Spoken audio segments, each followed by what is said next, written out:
What if your DNA isn't from Earth? The code that makes you, your body, your brain, your instincts, might not have evolved here. It may have been sent, written, installed.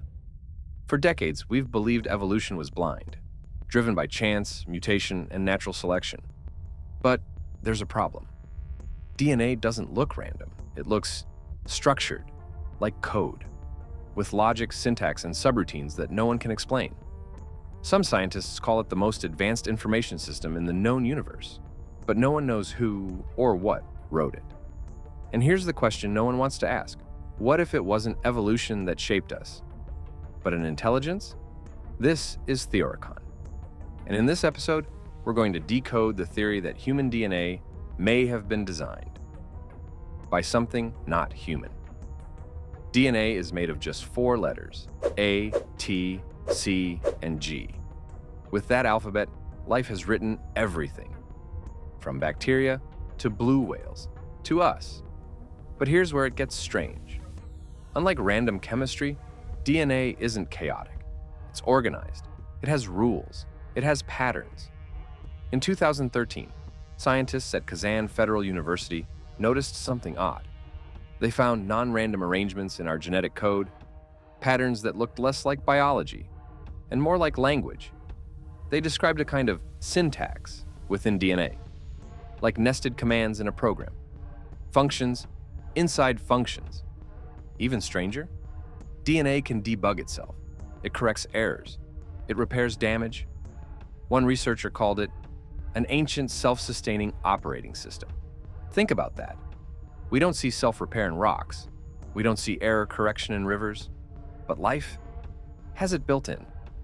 And then there's the real mystery, junk DNA. Over 98% of our DNA does nothing, or at least nothing we understand. For years, scientists dismissed it, but some now think it's not junk at all. It could be dormant code, subroutines, locked features, waiting to activate. If that's true, it means our DNA isn't just a record of what we are. It's a blueprint for what we could become, a code, written long ago, running silently, waiting. The deeper we dig, the more it looks less like evolution and more like something built. And if it was built, then someone built it. When scientists first mapped the human genome, they expected answers. Instead, they found something that made no sense. 98% of our DNA didn't code for anything. It wasn't linked to traits or proteins or even survival. They called it junk DNA. But here's the problem. Evolution doesn't keep things it doesn't need. If it's useless, it disappears. So why is almost all of our DNA still here? Some researchers believe junk DNA isn't junk at all. It might be dormant code, a library of instructions locked away, subroutines waiting for activation. Imagine if your body carried programs you've never used, functions waiting for a trigger, or for a future version of life. One theory suggests these regions could be evolutionary placeholders, not for us, for what comes after us. This idea raises a terrifying question. Is evolution still running, or is it being updated? If DNA is code, then what we call mutations might not be random errors. They could be patches, system upgrades, applied across millennia. And if these updates exist, who in or what is installing them? Some even speculate that these locked sequences are messages, markers left by whoever wrote the original code, not meant to be read until we were ready. When we stare at junk DNA, we may be looking at a future we don't yet understand, one we're carrying inside us. It forces us to ask, are we really the finished product of evolution, or just a work in progress? If so, then maybe the story of life on Earth isn't finished. If DNA looks engineered, we need to ask the obvious question: who engineered it? This is where the theory of directed panspermia comes in. The idea that life on Earth wasn't an accident, it was planted. This isn't fringe speculation. It was proposed by Francis Crick, the Nobel Prize-winning scientist who co-discovered DNA. Crick believed life was too complex to have emerged by chance in the time Earth had. So he theorized that an ancient civilization may have seeded planets with life across the galaxy. Think about that. We do this ourselves. We send probes. We talk about terraforming Mars. and planning microbes to build ecosystems. If we would do it, why wouldn't someone else have done it millions of years ago? This theory reframes Earth as a laboratory, a controlled environment, a place chosen, prepared, and monitored. But if life was seeded here, is it still being monitored? There are hints. Ancient myths around the world tell eerily similar stories. Beings who descended from the sky and taught humans knowledge, language, farming, tools, fire. Across Mesopotamia, Egypt, the Americas, and beyond. Different cultures, different eras, yet the same pattern. Are these just metaphors or fragmented memories of real events? If panspermia is true, then DNA isn't Earth's invention.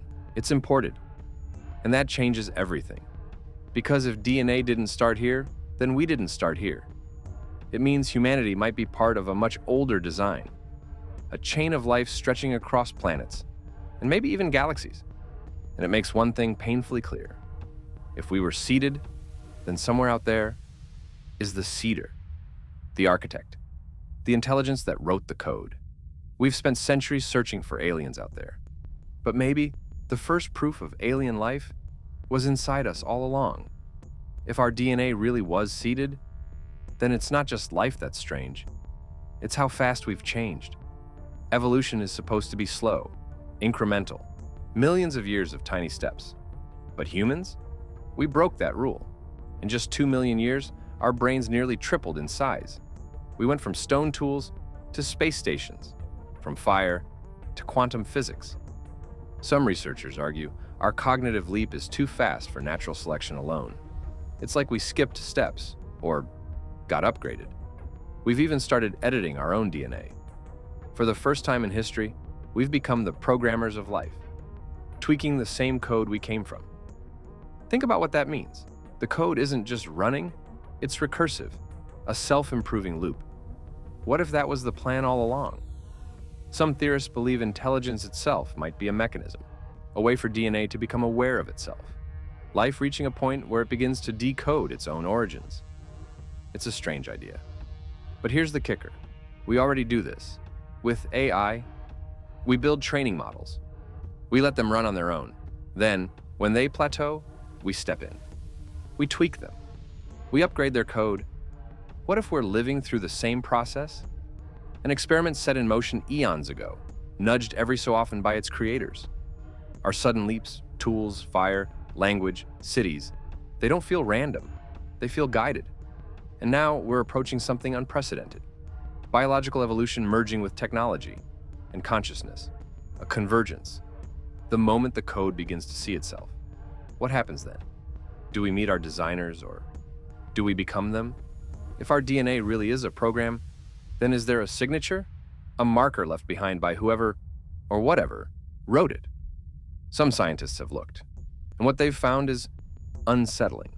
Certain mathematical ratios in DNA appear too precise. Patterns hidden in codons that don't affect biology at all, almost as if they were placed there intentionally. One theory proposes that advanced civilizations might watermark their work, just like we embed our names in software. An ancient signature, hiding in plain sight. But maybe the signature isn't in the code at all. Maybe it's in us. Our curiosity, our ability to ask questions like this, our instinct to look up at the stars and wonder where we came from. Consciousness itself might be the proof. The spark that allows life to know it's alive. Is that an accident, or the intended outcome of an ancient design? Throughout history, humans have spoken of higher beings, visions of entities that exist beyond our comprehension. Were they myths, or glimpses of whatever intelligence set all of this in motion? If so, maybe the designer isn't something we'd even recognize. Not a figure in the sky, not even a physical presence, but a system, an intelligence that operates on scales of time and complexity we can't yet imagine. Some even argue that reality itself, the universe, physics, biology, might all be part of this architecture. The signature isn't a name carved into our genes. It's the fact that those genes exist at all. And here's the paradox. In searching for proof, we might already be holding it. Because the very fact that we can ask these questions Decode patterns, reverse engineer biology, dream of other worlds, could be the result of the code itself. The signature is self-awareness. What if evolution's goal wasn't just survival? What if it was awakening? If that's true, then maybe the final stage isn't finding our creators. It's becoming what they were. If our DNA was designed, then what does that make us? Are we the final product of this experiment? Or just a prototype, a stepping stone towards something greater? For centuries, we've believed we're at the top of nature's ladder, the endpoint of evolution. But what if we're not the destination? What if we're just the bridge? If DNA is code and consciousness is the interface, then evolution might not be about survival anymore. It might be about awakening. We've spent millennia searching outward for answers, but maybe the first proof of alien intelligence has been inside us all along. And if that's true, then every step of human progress, every tool we've built, every question we've asked, might have been part of the program. Maybe evolution isn't about becoming stronger or smarter. Maybe it's about becoming aware. Aware enough to see the code, aware enough to understand what it means. This is Theoricon, and the code is waiting.